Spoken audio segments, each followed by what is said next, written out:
तो शरीर से रहित है, आ शरीर नहीं अशरीर। बड़ा आ लगाएंगे तो क्या हो जाएगा, शरीर सहित, और छोटा आ लगाएंगे तो शरीर रहित। अपन में आ उसमें सत्वांशुद्ध पढ़ते हैं। आ माने होता है वहां तक और अ माने होता है रहित। तो क्या बोलना, अशरीरी। आ शरीरी नहीं, अशरीरी। तो सिद्ध भगवान सही रहित होते हैं, मात्र उनके चैतन्य आत्म तत्व उनके पास होता है और 8 गुणों से सहित होते हैं। ये सब हमने इसमें पढ़ा है और आगे अपन देखेंगे। एक आत्म कीर्तन और पढ़ लो।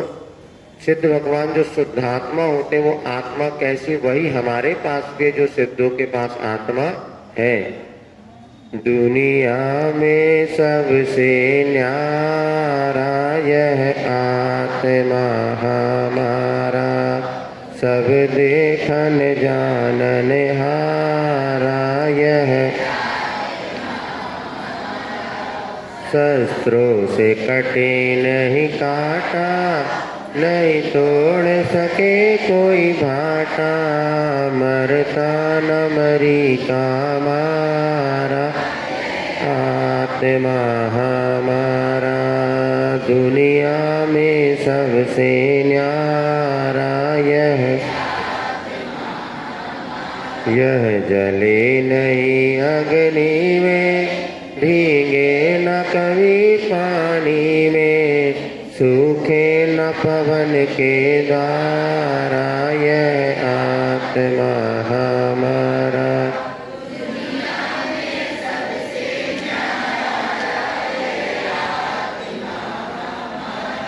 माँ बाप सुता सुत नारी, झूठे झगड़े संसारी, नहीं देता कोई सहारा, यह आत्मा हमारा दुनिया में सबसे न्यारा। मत फसो मोह ममता में, मक्खन आजा आका में। मक्खन यहाँ पर कवि का नाम है, अपना अपना नाम बोल लो तो भी ठीक है। मत फसे मोह ममता में, चेतन आजा आपा में, तन धन कछु नहीं तुम्हारा, आत्मा हमारा दुनिया में सबसे न्यारा। अर्थात जो आत्मा और शरीर दो चीजें हमने पढ़ा था। बहिरात्मा कौन होता है, जो शरीर कोई आत्मा। अंतरात्मा कौन होता है, जो शरीर और आत्मा को पृथक। तो शरीर तो अपने को देखने आ रहा है, ये स्पर्श रस गंध वर्ण। आत्मा कैसा है वो देखने में नहीं आता। तो आत्मा अमूर्त है, यद्यपि संसारी अवस्था में मूर्त कहा जाता है। जैसे माइक है और करंट है, करंट आपको देखने में आता क्या, किंतु अनुभव में आ सकता क्या। जब वायर खुला तो पकड़ के देखो, अनुभव तो होता है ना। करंट देखने अनुभव में आता है, इसी प्रकार आत्मा अनुभव में आता है, फीलिंग्स होती है। जैसे हमने बताया आपको मच्छर ने काटा तो अनुभव हुआ, वो अनुभव किसको हुआ, आत्मा को, शरीर को नहीं हुआ। शरीर के माध्यम से वो आत्मा को अनुभव होता है। तो यहाँ पर आत्मा कैसा है, वास्तव में शस्त्रों से कभी काटा नहीं जा सकता, तोड़ा नहीं जा सकता, उसको कभी मारा नहीं जा सकता। और ये सब देखने जानने वाला है। कभी अग्नि से जलता नहीं, पानी में गीला नहीं होता और हवा के द्वारा सूखता भी नहीं। ऐसा अमूर्त ये आत्मा जो मैं हूँ, वो मेरा स्वरूप क्या है ये बता रहे हैं। इसके बाद माता पिता जितने, सुता माने क्या होता है, बेटी, और सुत माने बेटा, बेटा बेटी, नारी माने पत्नी। और झूठे जितने भी संसारी सब रिश्तेदार है ना, ये झूठे झगड़े संसारी हैं। नहीं देता कोई सहारा, यह आत्मा। ये सब शरीर भी अपना साथ नहीं देता। बताओ शरीर साथ देता क्या। सबसे ज्यादा दुख का कारण कौन है बाबा, शरीर है। जिसको अपन सुख का कारण मान रहे हैं, यही सबसे ज्यादा दुख का कारण। पहला सुख निरोगी काया, और किसी का शरीर निरोगी, महाराज कहीं नहीं है तो तुम आओ कहाँ से है। अपन सोच रहे इतने संयम से रहते फिर भी कहीं कमर दुख रही कहीं पे, और कैसी कैसी आज बीमारी आ रही जिसका कोई भरोसा। और अभी सर्दी खांसी बुखार सबको हो रहा है, तो ध्यान रखो सर्दी खांसी बुखार वाले महाराज को आहार देना, वैयावृत्ति करना और उनके पास जाकर के ज़्यादा बैठना, इसको करने से क्या होगा, महाराज को भी समस्या हो सकती है। अभी इंदौर में ऐसे ही हुआ था, तो इसमें सबका विवेक रखना है। वहाँ पर क्या हुआ, एक श्रावक दादी अम्मा थी श्राविका, उसने अपने बच्चे को फोन कर, हम पड़क गए तो उसने तुरंत फोन करके बुलाया, वो बच्चा आ गया और उसने हमें पूरे आहार कराए। आहार करा के बीच में वो चला गया, तो हमने कहा वो कहाँ चला गया, बोले महाराज उसको बहुत बुखार आ रहा था, हमने जैसे तैसे बुला के आपको आहार दिलवाए कि बुखार ठीक हो जाए। हमने कहा जय हो तुम्हारी माता राम। और 3 दिन बाद हमें ऐसे जोरों से बुखार आया कि महीना भर हमारा पूरा इंदौर में बेकार चला गया। आप ये सोचो, ये संक्रमण सर्दी खांसी क्या होता है, संक्रमण माना जाता है। वैसे भी अपने विदेशों में बताते सब वो लगाते मास्क, 2 गज की दूरी है जरूरी। तो सर्दी खांसी मास्क लगाओ और सभा वगैरह बैठो, थोड़ी मर्यादा बना। घर में भी जैसे किसी को है तो बाहर मत दिलाओ, ये नहीं कि उसका ठीक हो जाएगा। कई लोग किसी धारणा होती है कि साधु के पास जाने, लेकिन वो वर्तमान में शरीर इतना अच्छा नहीं है, तो थोड़ी थोड़ी बातों का दुष्प्रभाव शरीर पर पड़ता है। इसीलिए आप लोग बहुत सावधानी रखो। और जहाँ पर महाराज वगैरह रहते हैं वहाँ भी ऐसा रहे कि थोड़ा व्यावहारिक दृष्टिकोण से, फिर तो कर्म का उदय किसी को नहीं छोड़ता, लेकिन व्यावहारिक दृष्टिकोण से वहाँ पर जीव जंतु आदि बैक्टीरिया वगैरह ना हो। अपन लोग भी घर में ऐसा करते ना, तो सब सावधानी रखना। तो यहाँ पर आपको ये कभी आत्मा ना जलता है ना ये कोई संसारी जीव अपने नहीं है, निश्चय से आप अकेला अवतरे। जब कभी टेंशन हो तो ये 2 पंक्ति बहुत अच्छी है, हम तो जब कभी इसको दोहराते ना आधा सिर दर्द हल्का हो जाता है।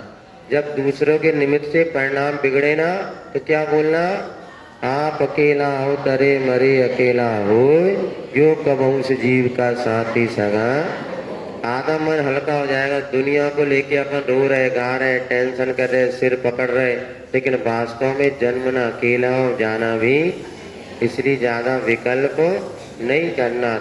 पूरी तरह तो नहीं छूटेगा, लेकिन क्षण मात्र के लिए भी ये परिणति बन जाए कि भैया संकल्प विकल्प छोड़ो, तो ये पढ़ना। फिर मत फंसो मोह ममता में, मक्खन कह रहा है कभी मोह ममता में मत फंसो, अपने स्वरूप में आ जाओ। तन धन कुछ भी हमारा नहीं है, ये सब यहीं पर छूट करके जाने वाला है। ये आत्मा ही हमारा है जिसे हमें उपलब्ध करना है। चलिए पेज नंबर 55 निकाल लीजिए। 3 क्या होते हैं अपन पढ़ रहे थे। अब एक प्रश्न आया है कि 3 प्रकार के सम्यक अपन ने पढ़े, कौन कौन से, औपसमिक, छायुपसमिक और छायिक। ये ऐसा हमें कौन सा सम्यक हो जाए कि कभी भी ना छूटे। तो छायिक सम्यक दर्शन ऐसा होता है जो एक बार प्राप्त होने के बाद कभी भी नहीं छूटता। कौन सा सम्यक, छायिक। आज वर्तमान में किसी को छायिक सम्यक नहीं हो सकता, और महिलाओं को तो कभी भी नहीं हो सकता।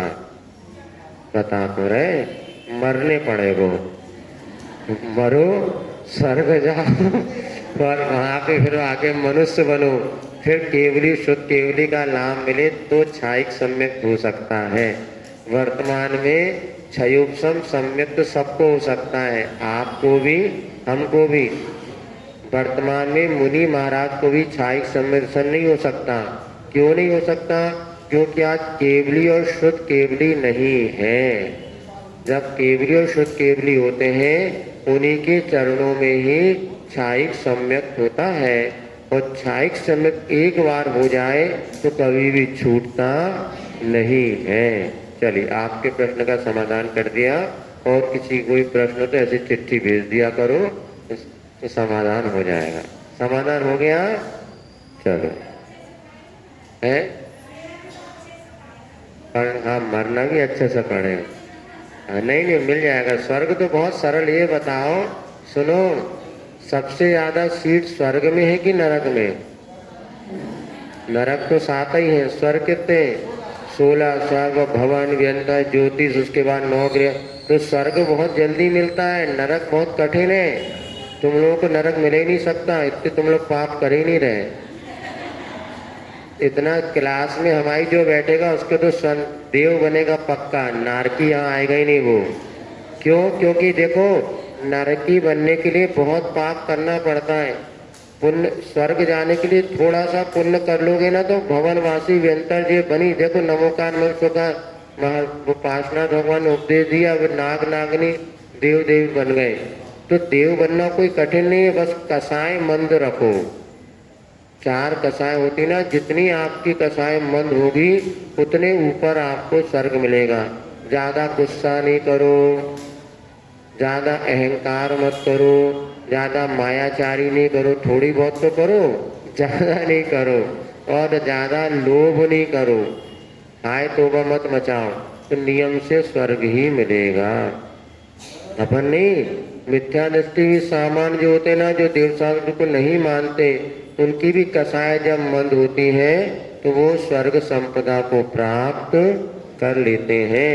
इसलिए स्वर्ग पाना कोई कठिन, इसलिए सबको मरने के बाद अपन क्या लिखते हैं? स्वर्गवासी। चलो, हाँ जी। नहीं नहीं, सुनो, अभी अपन पढ़ेंगे तत्वांश सूत्र में। तो भवनवासी देवों के 8 क्वालिटी, 10 भेद होते हैं। व्यंतरों के 8 भेद में राक्षस, यक्ष, भूत, पिशाच, ये जातियां हुआ करती हैं। ये कोई खतरनाक नहीं होते, आपसे लाख गुना सुंदर होते हैं भूत व्यंतर आदि, लेकिन वो विक्रिया आपको डराने के लिए ऐसा करते हैं जिसमें कि आप डर जाओ, लेकिन वास्तव वो आपने से लाख गुना सुंदर होते हैं। और करिया वरिया नहीं होते, बढ़िया गोरे होते, भूत नहीं। और जैसे दिखाते ना पंच कल्याण में, बिल्कुल काला बना दिया, नाक वार कर दिए, नख है, पाउडर लगाने की जरूरत नहीं पड़ती रे उनको।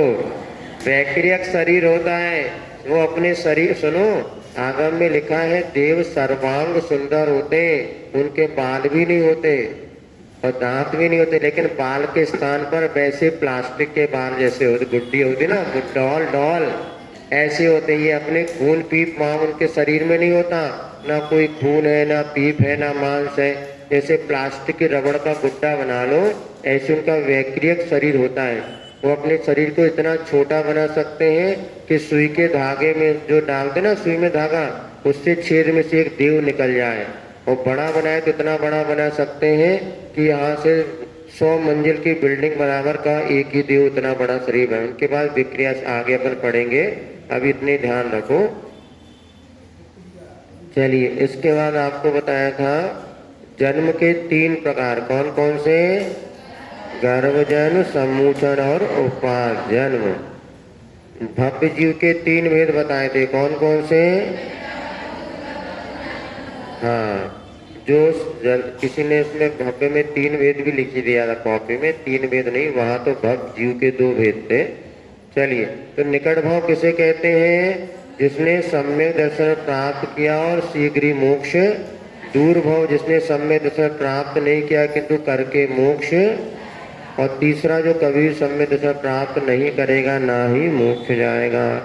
चलिए, 3 प्रकार के श्रावक कौन कौन से? पाक्षिक, वृत्तिक और आप लोग कौन से? पाक्षिक, क्योंकि जिन्हें भगवान का पक्ष रखते हैं। जो महाराज कह रहे बात सब सही है, तो मानेंगे नहीं मानेंगे वो बात की बात है, क्योंकि महाराज कभी गलत, भी भगवान की वाणी गलत, तो ये पाक्षिक श्रावक कहलाता है। और व्रती कौन? जो 12 व्रतों को धारण कर ले। साधक कौन? सलेखना व्रत धारण करते। चलिए, अध्यात्म में उपयोग 3 प्रकार के, सब लिखा चुके, तो पुराना विषय रिवाइज कर रहे हैं, पुराना है उसका रिवाइज करा रहे हैं, नया थोड़ी ना है। हाँ, आप नहीं आ पाएंगे, कोई बात नहीं, नकल वो उनकी कॉपी में से देख लेना। नहीं, कॉपी में लिखवा दिया था, और नहीं तो एक पुस्तक है हमारे पास, वो दे देंगे आपको, दे दो, उसमें सब लिखा है। पंचम काल में मोक्ष नहीं होता, स्वर्ग मिल जाए ये बहुत बड़ी बात है। स्वर्ग में भी 16 स्वर्ग से ऊपर नहीं जाते हैं। हाँ, क्या? हाँ नहीं, विदेह क्षेत्र से मोक्ष हो सकता है, यहाँ से मोक्ष नहीं होता। सुनिए, चलिए, उपयोग 3 बताए थे, अशुभयोग, शुभोपयोग और शुद्धोपयोग। तो हिंसा आदि का भाव करना अशुभयोग, पूजन आदि का परिणाम, और आत्मा में लीन हो जाना आत्मा में शुद्ध।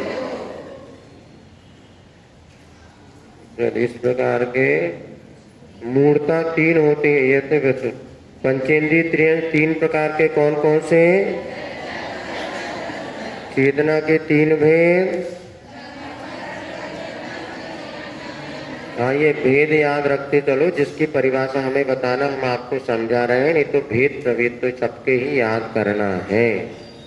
इस बार नया पेपर बनेगा तो उसमें आपको 5 या 10 भेद प्रभेद लिखने पड़ेंगे, 2 और 3 सब, पुराना भी और नया भी।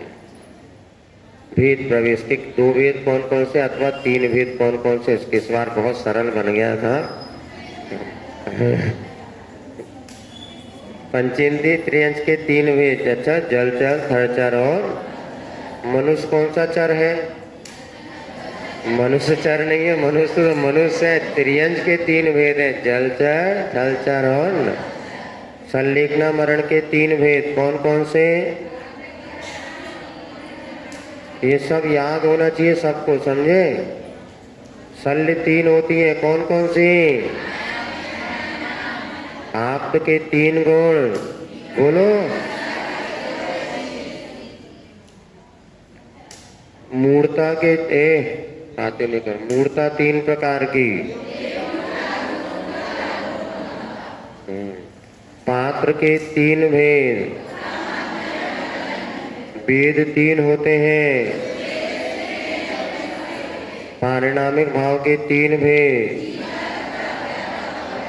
योग 3 होते हैं। गुप्ती 3 होती हैं। बस इतना ही पढ़ाया था। देखो, योग और गुप्ती में कोई अंतर नहीं है, इतना समझना। मन की चंचलता का नाम है योग, और मन को बस में करने का नाम है मन गुप्ती।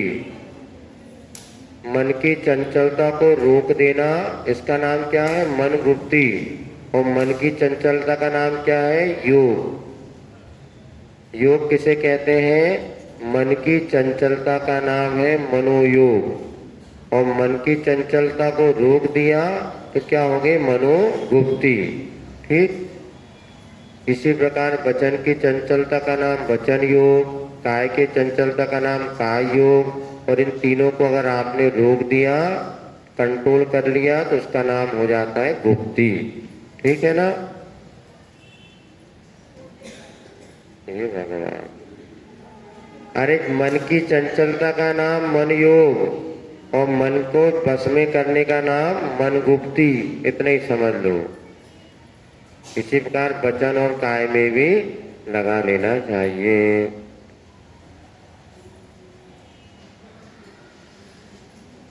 अब 22वां नंबर। पदार्थ 3 प्रकार के हैं, कौन कौन से? हे, उपादेय और गे। हे माने होता है छोड़ने योग। तो पहले समझ लो, समझो पहले। हे माने क्या हो गया? छोड़ने योग। और गे माने जानने योग। और उपादेय माने ग्रहण करने योग। जैसे उदाहरण से समझ लो आप। ये बंद कर दे यार, सर्दी होने लगी।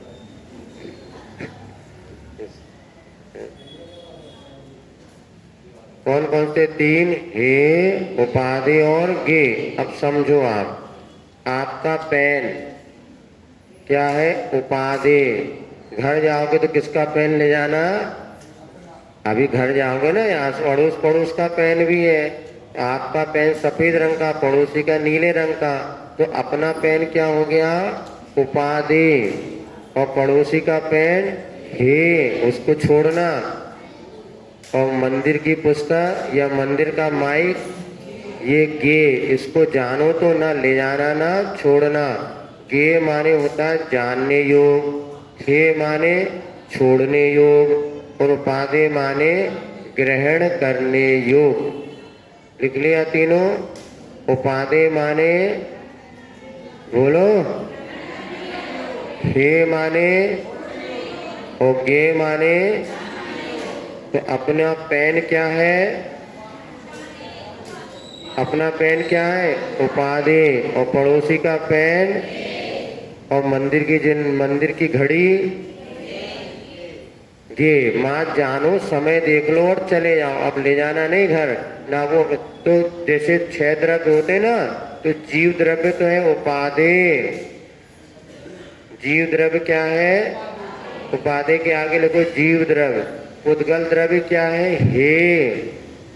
हे माने छोड़ने योग। और धर्म अधर्म आदि द्रव्य क्या है? गे माने जानने योग। आया समझ में? उपाधि कौन सा द्रव्य है? जीव द्रव्य। हे कौन सा द्रव्य है? पुद्गल द्रव्य। और गे द्रव्य कौन से? शेष 4 जो बते ना, धर्म अधर्म आकाश और काल। इनको हम जान सकते हैं, ना स्वीकार कर सकते, ना छोड़ सकते। याद रहेगा पक्का? चलो फिर से बोलो। 3 प्रकार के पदार्थ, क्या पदार्थ 3 प्रकार के कौन कौन से? जीव एक पदार्थ है, तो जीव क्या है? उपाधि। और पुद्गल क्या है? हे। और धर्म द्रव्य क्या है? गे। ठीक, इतना ही करोगे तो कभी चोरी का मन होगा नहीं, पड़ोसी की चीज नहीं लेना। साधु के 3 उपकरण कौन कौन से? हाँ, पिछी माने आप समझते हैं, मयूर पंख की बनी कमंडल शौचोपकरण। और शास्त्र माने जिनवाणी। चलिए, कर्म के 3 भेद होते हैं, कौन कौन से? द्रव्य कर्म, भाव कर्म और नो कर्म। कौन कौन से 3 भेद? आप समझ लो उसको, है ना। ज्ञाना वर्णादि 8 कर्म जो होते हैं उसे कहते हैं द्रव्य कर्म। ज्ञाना वर्णादि 8 कर्म क्या कहलाते हैं? द्रव्य कर्म। राग द्वेष आदि जो हमारे परिणाम है ना, ये कहलाते हैं भाव कर्म। राग द्वेष आदि परिणाम क्या कहलाते हैं? भाव कर्म। और ज्ञाना वर्णादि 8 कर्म क्या हो गए? द्रव्य कर्म।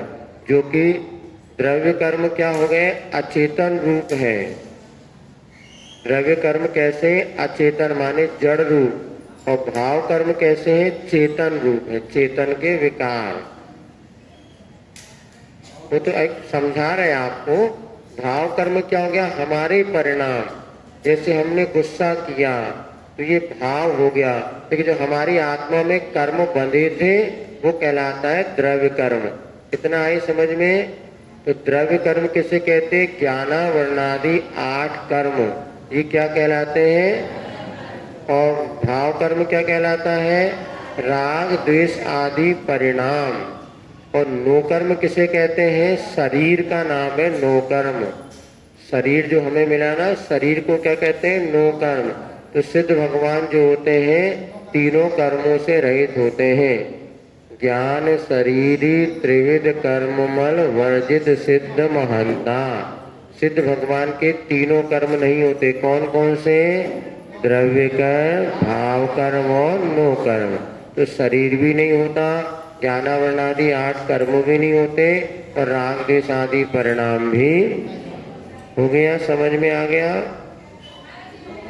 नोकर माने शरीर। ये अपना जो शरीर देखना पौद्गलिक, इसको नोकर्म कहते हैं। 5 शरीर होते हैं, आगे पढ़ाएंगे आपको। अभी लिख लो, शरीर आदि नो कर्म। शरीर आदि नो कर्म होते हैं। शरीर आदि को क्या कहते हैं? नो कर्म। ठीक, लिख लिया? चलो अब आगे पढ़ते हैं। भोजन के 3 भेद होते हैं। भूख ना लगे है तो नाम सुनते थे तो। हाँ देखो, भोजन के 3 भेद होते हैं। नहीं, ये लिखा है आगम में, सुनो। ये भोजन देख करके, भोजन की गंध सुन करके भोजन की उदीर्णा हो जाती है, लेकिन यहाँ पर ऐसा नहीं होगा आपको।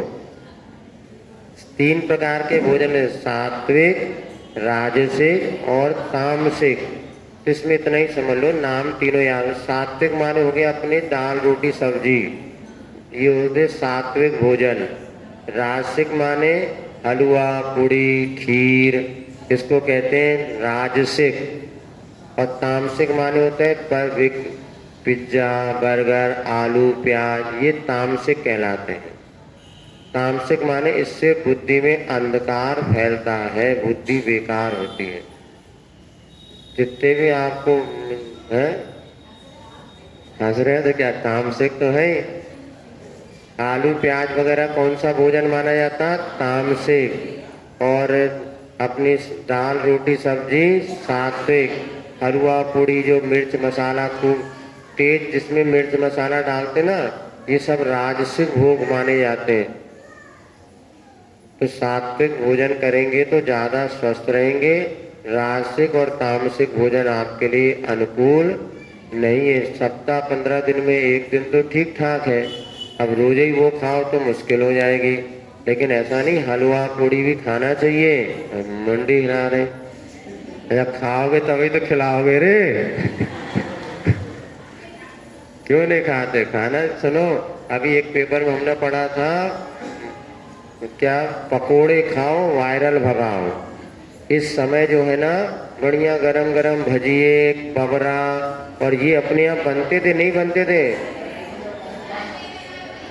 आज नहीं रहे, कल सुबह की बात बता रहे। सुनो, ये नहीं लिखा है पुस्तकों में? अभी वायरल फीवर का सीजन चल रहा है, इस समय गरम गरम पकोड़ी, भजिए, पराठे, इससे नहीं लिखा, इससे वायरल नहीं फीवर होता। और बिल्कुल तुम सूखी दाल रोटी सब्जी खाओ तो वायरल आ जाएगा। ये देखो, घरों में हमें तो ध्यान है, जब पहले जब घर में थे, इस समय बारिश में बस यही बनते थे, भजिए, पकोड़े और अपने बबरा, खींच वो कहते ना, हाँ पलेटा वलेटा का, ये सब चीजें बनती थी। अब क्या हो गया, पहले हमारा घर विज्ञान के अनुसार चलता था। पहले हमारे जो बुजुर्ग होते थे, हर सीजन में जो अलग अलग भोजन पानी बना, इसके पीछे रहस्य छुपा होता था। एक पुस्तक हमें मिल नहीं रही, बहुत अच्छी पुस्तक थी, उसमें लिखा है बारिश के दिनों में पकोड़े, भजिया आदि खाना चाहिए। ये लिखा है, लेकिन अब तुम बनाते नहीं, तुम्हारे घर में पता नहीं। इन दिनों में ये सीजन का माल है। कल बताना। नहीं नहीं कोई बात नहीं, बता, इसलिए बात नहीं करो शाम को खाने पीने की, नहीं तो सपने में इनको पकोड़े पकोड़े दिखे। चलिए, रत्न प्रभा 3 प्रकार के, रहने दे भैया, हमारे को प्रैक्टिकल न करो, जितने बताए हमारे को प्रैक्टिकल करोगा, तुम्हारे लिए बता रहे हैं ऐसा। चलिए, बातें हैं, सुनो काम की बात। रत्न प्रभा 3 प्रकार की होती है। रत्न प्रभा जो पहली नरक पृथ्वी है, उसके 3 भेद होते हैं, खर भाग, पंख भाग और अबहुल भाग।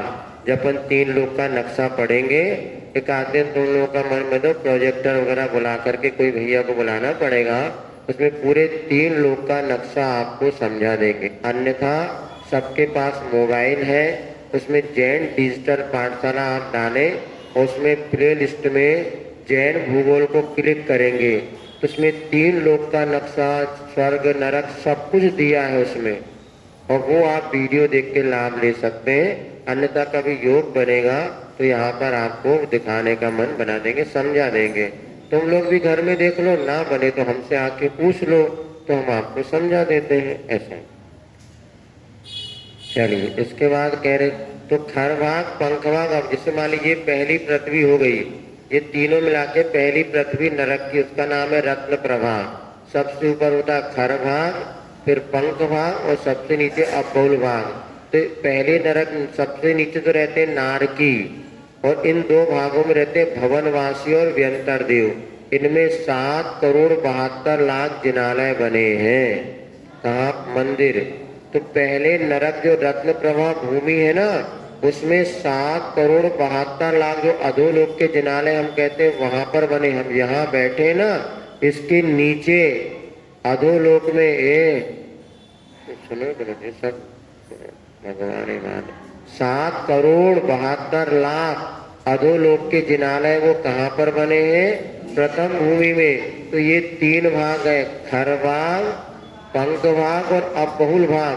तो अबहुल भाग में तो नारकी रहते हैं, सबसे प्रथम नरक में के नीचे वाले भाग में नारकी रहते, ऊपर के दो भाग होते, इसमें भवनवासी व्यंतर देवों के निवास बने हैं। उन निवास में जिन मंदिर हैं, ऐसे 7,72,00,000 अकृत्रिम जिनालय अधोलोक में है, ऐसा हम पढ़ते हैं आगम के अनुसार। और देखने को कब मिलेगा? जब आप मर के भवनवासी व्यंतर बन के वहां जन्म लोगे, तभी देखने को मिलेगा। हाँ जी, हाँ, हर भाग और पंख भाग में क्या, वो अलग बात है। वो तो तलघर में यही घर घर बना लो, तलघर। वो नीचे से मूर्तियां दिखाते हैं, वो क्या पहले सुरक्षा की दृष्टिकोण से रख देते थे और हम उनके दर्शन आदि करा देते हैं। वो और विशेष जानना हो तो उन्हीं महाराज जी से पूछना। अब देखो, जाप 3 प्रकार की होती है, मानसिक, वाचनिक और कायिक।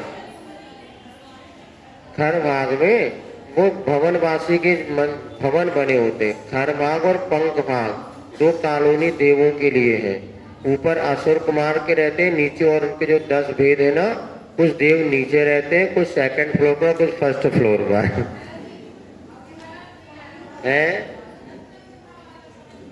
अरे अरे भगवान, ये रत्न प्रभा पृथ्वी हो गई तीनों, ये पहली नरक पृथ्वी है। अपन कहाँ बैठे हैं? रत्न प्रभा पृथ्वी के ऊपर बैठे हैं अपन। ये जहाँ बैठे ना, ये पहले नरक का टॉप है। तो इसके 3 भाग हो गए हैं, तो इसमें ज्यादा नहीं, नक्शे 3 भाग हुए। तो ऊपर का भाग खर भाग है, पंख भाग है, सबसे नीचे का अपोलू भाग है। इन तीनों के पार्ट कर दिए। नीचे के भाग में नारकी रहते हैं, ऊपर के दोनों भाग में भवनवासी व्यंतर देव रहते। इतना ही समझना, ज्यादा नहीं समझना है। मनुष्य तो ऊपर, अपन मनुष्य नहीं रहते अधोलोक में, अपन यहाँ मध्य लोक में मनुष्य रहते हैं। अधोलोक में सिर्फ देव और नारकी रहते हैं। तो 2 भाग में देव रहते हैं, उसके नीचे नारकी होते हैं। सब नरकों में नारकी होते हैं।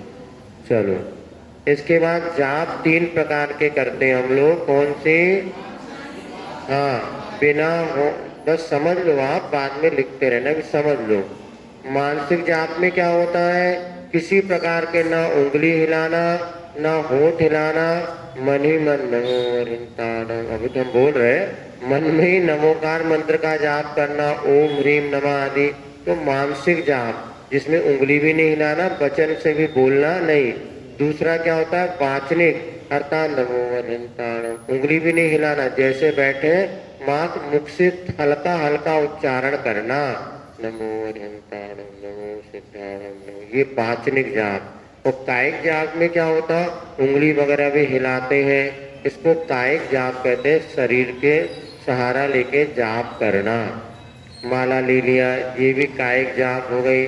तो मन ही मन जाप देना मानसिक है, बोल के जाप देना वाचनिक है, और शरीर से माला पहनना, उंगली के हाथ हिलाना, ये कायिक जाप होते। संक्षेप में इतना समझ लो। हाँ जी, हाँ, जाप देते देते बीच में रोक के बोलना। अब सुनो, ऐसा नहीं करना चाहिए। अब जाप 2 प्रकार की होती, सुन लो। एक तो काउंटिंग वाली जाप होती है, एक अनकाउंटिंग वाली होती है। जैसे यदि हमने एक नमोकार मंत्र की माला फेरने का संकल्प लिया है, तो बीच में नहीं बोलना चाहिए। अब कुछ आर्य का संघ या माता जी और का हमने देखा है, वो लोग बीच में बोलते, तो हमने पूछा ऐसा क्यों? बोले महाराज, हमारा माला का संकल्प नहीं है, हमारा जाप का संकल्प है कि हम 1,00,000 जाप करेंगे। तो हमने यदि 8 बोल ली, फिर जैसे वो काउंटिंग मशीन आ रही ना, उसमें लोगों ने 5 जाप कर ली, फिर नमक बात कर ली, फिर जितनी है। तो उनका कहना था कि हम माला का हमारा संकल्प नहीं है। यदि आपने नमोकार मंत्र की 2 माला का संकल्प लिया, तो माला के बीच में नहीं बोलना चाहिए। लेकिन आपने 100 बार नमोकार मंत्र पढ़ने का संकल्प लिया, तो 10 बार पढ़ के आप रुक जाओ, फिर 10 बार पढ़ लो। लेकिन अपने दिन भर में 100 काउंटिंग करने का है, तो उस विवक्षा में गलत नहीं है। किंतु माला लेकर के फिर वो बीच में बात करो, तो देखने वाले इसको सही नहीं समझते। आप गलत भले नहीं हो, लेकिन गलत समझ में आता है, इसलिए वैसा नहीं करना चाहिए। यदि आपको कम बीच में बोले उंगली से जाप करो, और बीच में आप बोल भी दो तो आपको पता रह गया भैया हम तो मात्र गिनती कर रहे थे, ऐसा। ठीक है, एक ही चीज है, जाप माला से जो जाप दिया दे उसको जप कह दो या जाप कह दो, लगभग एक कारगर। क्या कह रहे, हो गया ना? चलो, अब जैसे आपको बताया अलग अलग मंत्र की भी अलग अलग माला, 120 प्रकार के नमोकार मंत्र दिया ना, रोज एक एक माला फेरोगे तो ही मन का, तो काउंटिंग के ऊपर है अपना उद्देश्य क्या है, ऐसा समझना चाहिए। हाँ जी,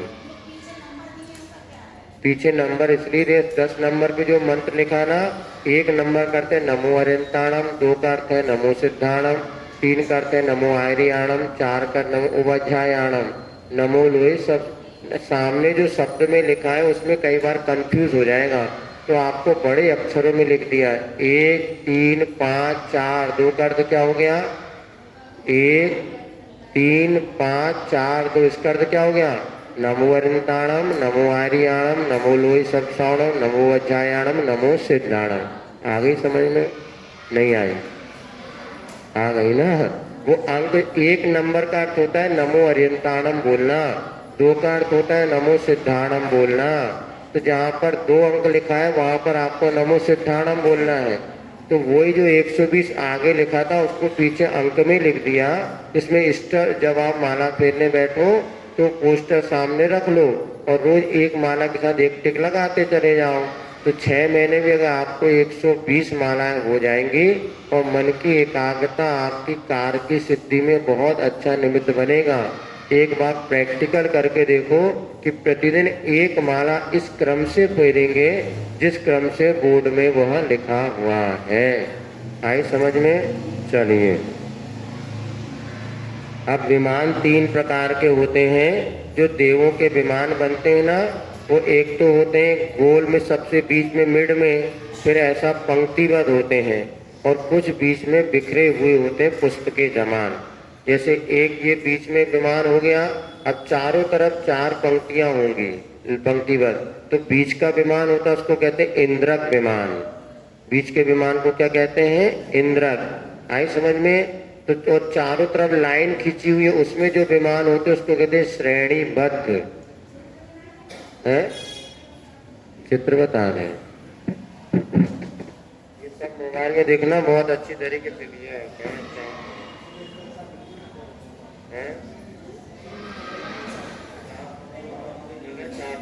पेन ऊपर रखा है, ये बीच में जो होगा बीचों बीच जैसे ही हो गया, सुनो, ये बीचों बीच हो गया इंद्रक। अब यहाँ से एक लाइन ऊपर ले जाओ, एक लाइन नीचे ले जाओ, तो चारों में श्रेणी स्केल खींच दो, तो चारों तरफ 4 श्रेणियों में उसको श्रेणीबद्ध कहते हैं, और बीचों बीच में फूल के जैसे बिखरे हुए पुष्पक कहलाते हैं। आपको और हम बता दें, इतना ही समझ में, ज्यादा नहीं। बीचों बीच कौन सा हो गया? इंद्रक।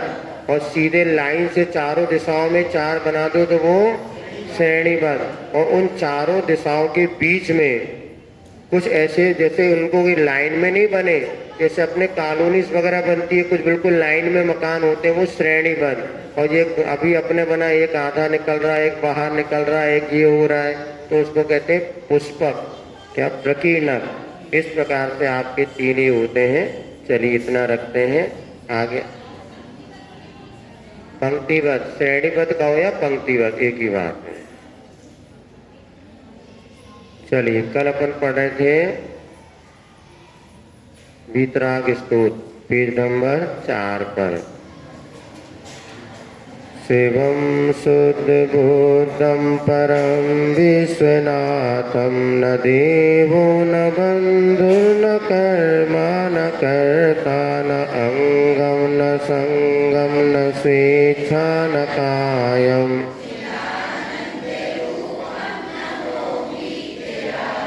न बंधो न मोक्षो न रागादि दोष,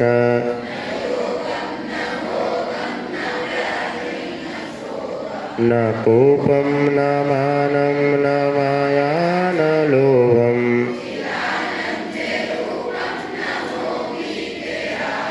न हस, ये नहीं पढ़ा था कल, या एक साथ पढ़ लो, जहाँ ना बने तो बताइए। सरल है ये, पढ़िए। न हस्तौ न पादौ न घ्राणं न जिह्वा न चक्षुर्न कर्णं न स्वामी न भृत्य न देवो न मर्त्या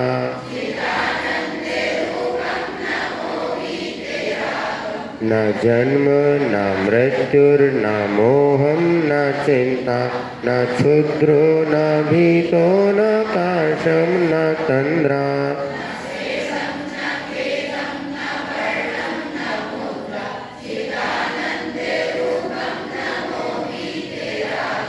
त्रिदंडे त्रिखंडे हरे विश्वनाथम हिर्षि दोनों इसको हिर्षिकेश हिर्षि हिर्षि ऋषिकेश बोलते ना, ऋषिकेश नहीं बोलना। देखो अपन एक मिनट जाप देते ना, ओम रीम नहीं ओम ह्रीम, पहले हा बोलो। जैसे बड़े बाबा की जाप दे कई लोग हमें ओम रीम श्रीम रीम नहीं, पहले हा बोलो बाद में रीम ह्रीम। ऐसे ऋषिकेश क्या बोलेंगे?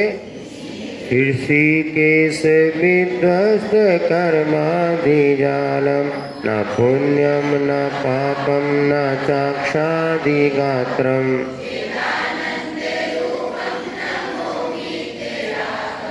बालो न वृद्धो न तुच्छो न मूढ़ो न स्वेदं न भेदं न मूर्तिर्न स्नेहा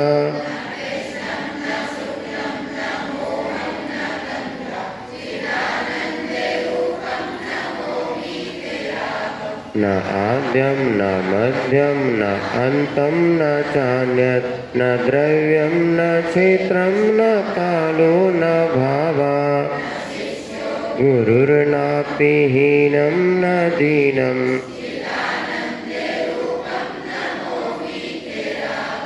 इदं ज्ञानरूपं स्वयं तत्त्ववेदी न पूर्णं न शून्यं न चैत्यस्वरूपम्।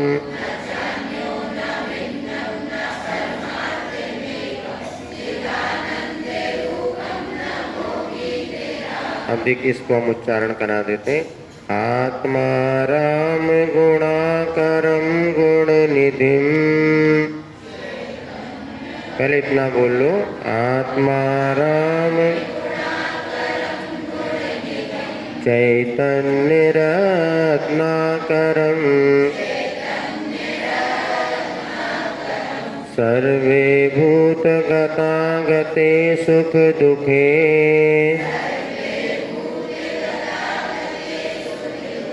ज्ञाते त्वयि सर्वगे त्रैलोक्याधिपते स्वयं स्वमनसा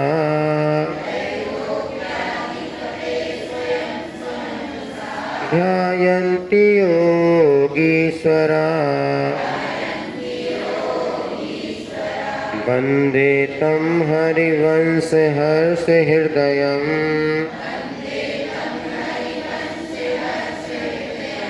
श्रीमान हृदयाभ्युद्यताम् हृदयाभ्युद्यताम् आधा दा और या मिलके बना श्रीमान हृदयाभ्युद्यताम्। हो गया, फिर से पढ़ लो। आत्मा राम गुणाकरम गुण निधिम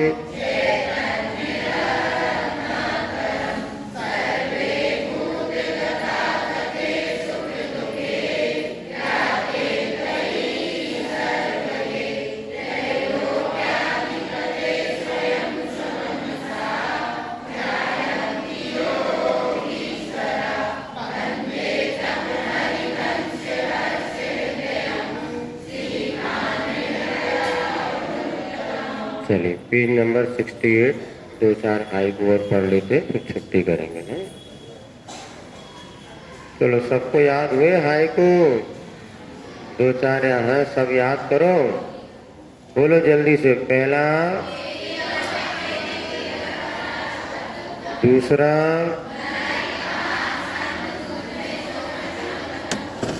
तीसरा,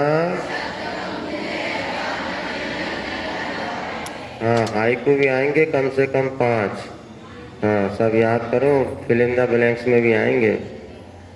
खेती चौथा, पांचवा, छठवा, सातवा। देखो, ये आपको बताया था, ज्ञान तो जीवन देने वाला है, किंतु कब? जब संयत हो। असंयत हो तो वो श्वान के समान ही हमारे जीवन में गंदगी को, दुख को बढ़ाने वाला बनेगा। अब 8वें नंबर का हाइकू पढ़िए। ये आपको थोड़ा सा हाइकू लग रहा है मतलब, लेकिन ये बहुत हमारे मन को हल्का करता है। तब छोटी दुनिया, काया में सुख दुख, स्वर्ग कहाँ दुनिया की हम सोच रहे हैं, फलाने चंद का क्या हो रहा, फलाने बम्बई में क्या हो रहा, इधर क्या हो रहा। अरे अपनी दुनिया कितनी है बोलो, छोटी सी माँ, शरीर में ही सुख दुख है, बाहर कुछ नहीं है। जो कुछ है हमारे जैसा हम करेंगे उसे स्वर्ग नरक मिलने वाला है। जितनी हम अपनी आंखें खोलेंगे उतनी दुनिया बढ़ेगी। आंख बंद करो, देखो कितनी बड़ी दुनिया। मच्छर काटेगा बस अनुभव होगा आपको कि मच्छर ने का।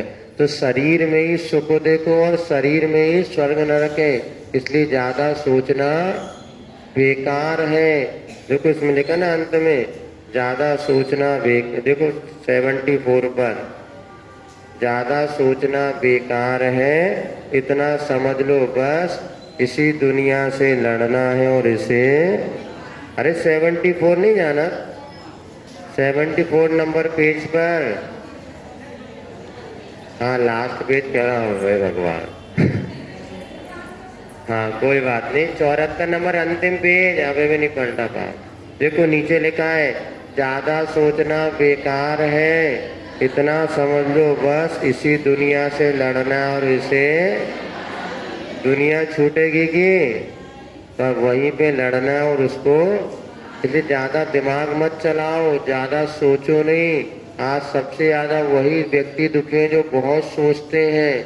कम सोचो, more study more confusion, no study no confusion. ज्यादा पढ़ोगे तो आज बिल्कुल घूमते हैं, इतना कंफ्यूज है लोगों को। सुनो, कोई निर्णय नहीं कर पा रहे। सुनो, पहले हम लोग जब स्कूल कॉलेज में पढ़ते 3 ही सब्जेक्ट होते थे, मैथ्स, या तो मैथ्स से लो या बायो या कॉमर्स या आर्ट्स, तो कोई टेंशन नहीं था। अब जितनी बिन्ना हरे थी बहनें सब आर्ट्स लेती थी, उसमें भी होम साइंस ले लो तो बढ़िया प्रैक्टिकल में समोसे खाने को मिले, अच्छा मार्टा। तो होम साइंस सबसे अच्छा सब्जेक्ट था। फिर थोड़ा इतिहास वगैरह थोड़े लोग लेते थे, और लड़के वगैरह है तो बीकॉम ले लिया, और थोड़े दिमाग ज़्यादा है तो बीएससी ले लिया। इससे ज़्यादा कोई विकल्प नहीं था। अब इतने सारे सब्जेक्ट आ गए कि व्यक्ति पागल हो रहा है कि कौन से लूँ कौन से नहीं लूँ, और किसी का उद्धार नहीं हो रहा। अपने से ज़्यादा वो, अपन तो फिर भी सुखी हैं कम पढ़े लिखे, ये ज़्यादा पढ़े लिखे ज़्यादा दुखी हैं बेटा। इसलिए हमारी मानो, ज़्यादा टेंशन मत हो, जो इसी दुनिया से लड़ना और इसे निभाना। इसलिए गुरुजी ने बता दिया, छोटी दुनिया, काया में सुख दुख, स्वर्ग नरक। ज़्यादा दुनिया की मत सोचो। पहले बड़े बुजुर्ग कोई नहीं सोचते थे ज़्यादा, अब हम दुनिया की सोच रहे हैं। मोबाइल में जितना आप रील देख रहे हैं, जितना ये सारी चीज़ें देख रहे हैं, मिल क्या रहा है? टेंशन ही बढ़ रहा है कि कम हो रहा है? 12 बजे तक भी देखते रहो तो भी मोबाइल में रील कम होने वाली, 2-2 बजा देते लोग रात को, और बच्चों की और जिंदगी बर्बाद हो रही है। देख लो भैया क्या बताएं। 8वां बोलो, 8वां 9वां। हाँ, किसी बेग में अपढ़ हुआ पढ़े सब एक समान। जब नींद आती है तो पढ़े लिखे को नींद कम आती, पर अनपढ़ को जा ऐसा कुछ है क्या? नहीं। नींद का वेग जब आता है तो टूटी खाट भी जहाँ चाहे वहाँ पड़ जाते। नींद न देके टूटी खाट, और भूख न देके झूठी पाट, और काम न देके जात को जात। ये एक नीति है। अर्थात जब भूख लगती है तो झूठा पत्तल भी उठा के लोग खा लेते हैं। और जब क्या कहते हैं नींद आती है तो कहीं फट्टी बिछा दो, उसमें भी आराम से सो जाते। फट्टी भी रहती। अभी हमने देखा भोज तालाब था ना, भोज, उसके बाजू में लोग ऐसे सो रहे थे, बिल्कुल हम लोग का मच्छर अच्छर कुछ नहीं काट रहे, तो चद्दर ओढ़े और सो जाते। हाँ ऐसे सोते थे वो, बहुत मच्छर नहीं होते खेत में।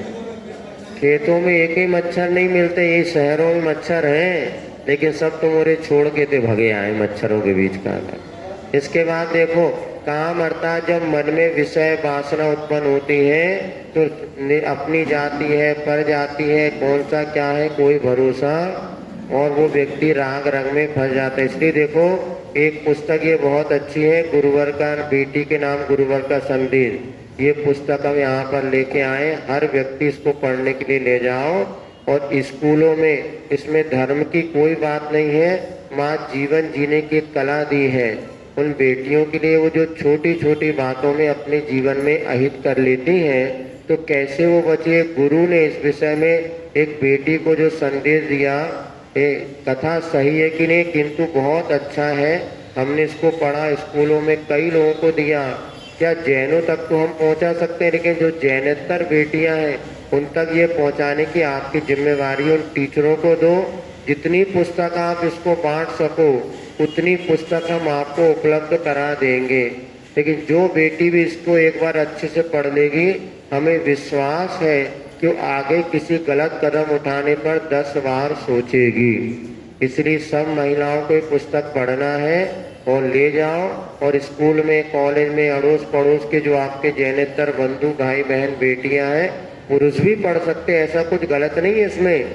लेकिन महिलाएं बेटियां पढ़ेंगी तो वो अपने जीवन में परिवर्तन लाएंगी, और हम पढ़ेंगे तो आपको माँ सजेस्ट दे सकते, किंतु जीवन में बदलाव आपको स्वयं को लाना है।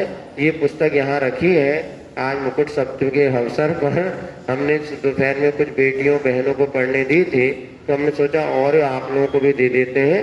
सभी ये पुस्तक ले जाओ, पढ़ करके पसंद ना आए तो हमें वापस कर देना, और लगे कि किसी को दे सकते हैं तो आप जरूर दे देना।